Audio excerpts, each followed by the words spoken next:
Muchos de nosotros nos hemos preguntado alguna vez de qué están compuestas las cosas que nos rodean. Por ello, comprender la composición de la materia ha sido desde tiempos remotos una inquietud de muchas personas.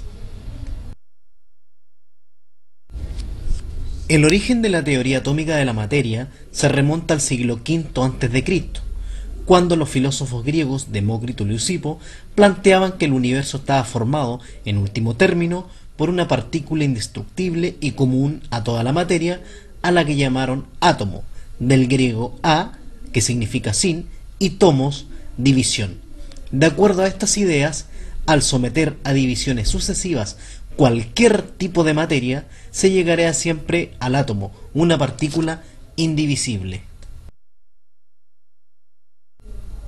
Las ideas de Demócrito y Leucipo fueron desestimadas por el gran filósofo griego Aristóteles, quien sostenía que la materia era continua y estaba constituida por 4 elementos esenciales: el agua, el fuego, la tierra y el aire.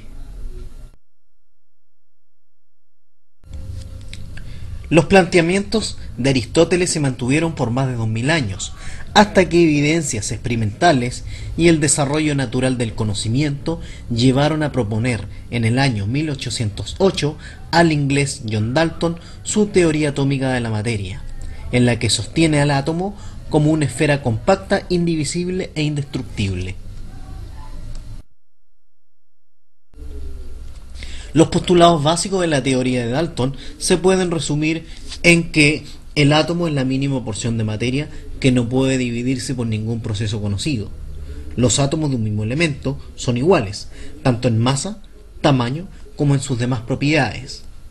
Los átomos de elementos diferentes son también distintos en todas sus propiedades. Los átomos se combinan entre sí en relaciones enteras sencillas para formar compuestos. Actualmente, el primer postulado ya no se ajusta a la realidad por el descubrimiento de las partículas subatómicas, el electrón, el protón y el neutrón. El segundo y el tercer postulado ya no se cumplen con el descubrimiento de los isótopos e isóbaros respectivamente. El cuarto postulado se cumple hoy. Por ejemplo, el agua se forma por la combinación de 2 átomos de hidrógeno y un átomo de oxígeno, quedando la relación entre ellos como H2O.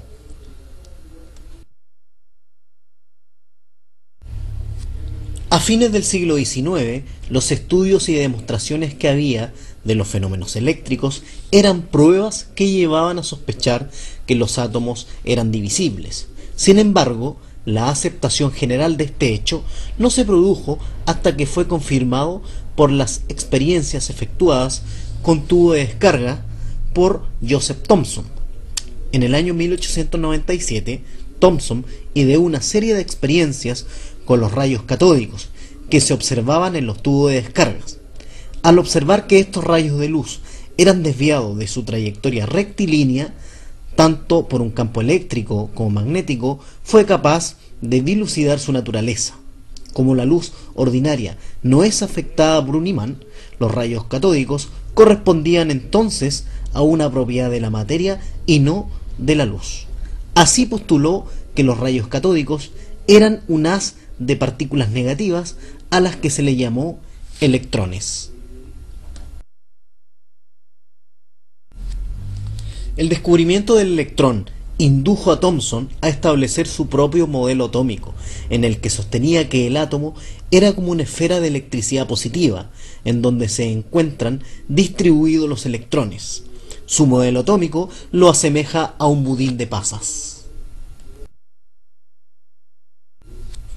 En la misma época, Eugene Goldstein, empleando un tubo de rayos catódicos modificado, que contenía un cátodo perforado, observó que aparte de los rayos catódicos, los electrones, existía una luminiscencia que se alejaba del ánodo, polo positivo, y se dirigía al cátodo, polo negativo.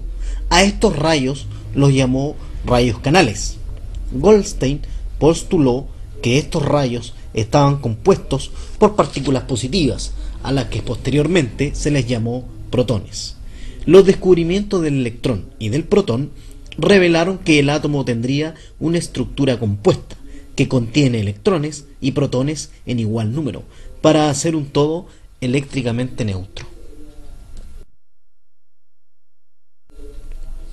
Con el fin de aclarar un poco más las características de la estructura interna del átomo, en el año 1909 Ernest Rutherford llevó a cabo, junto a sus colegas, un experimento notable, con el cual descubre el núcleo atómico. Estudiando el poder de penetración de las partículas alfa emitidas de una fuente radiactiva, bombardearon con ellas una delgadísima lámina de oro para observar lo que ocurría. Los resultados de Rutherford fueron impresionantes. La mayoría de las partículas alfa atravesaba la lámina sin sufrir ninguna desviación y sin perder velocidad. Cuando las partículas alfa chocaban contra la pantalla, se producía un destello de luz. Algunas partículas eran desviadas. Una de 1.000.000 eran desviadas en un ángulo de 90 grados. Solo una pequeña fracción de las partículas eran fuertemente repelidas por la lámina e invertía su trayectoria con un ángulo de 180 grados. Así, Rutherford propuso un modelo atómico en el que sostenía que el átomo está constituido por un núcleo central, que es la región donde se encuentran las cargas positivas, y alrededor se encuentra el electrón. El electrón se encuentra girando alrededor del núcleo, describiendo órbitas circulares de forma similar a los planetas que giran alrededor del Sol, denominándose entonces sistema planetario en miniatura. La fuerza centrífuga que desarrolla al girar el electrón contrarresta la fuerza de atracción electrostática que ejerce el núcleo positivo sobre el electrón negativo.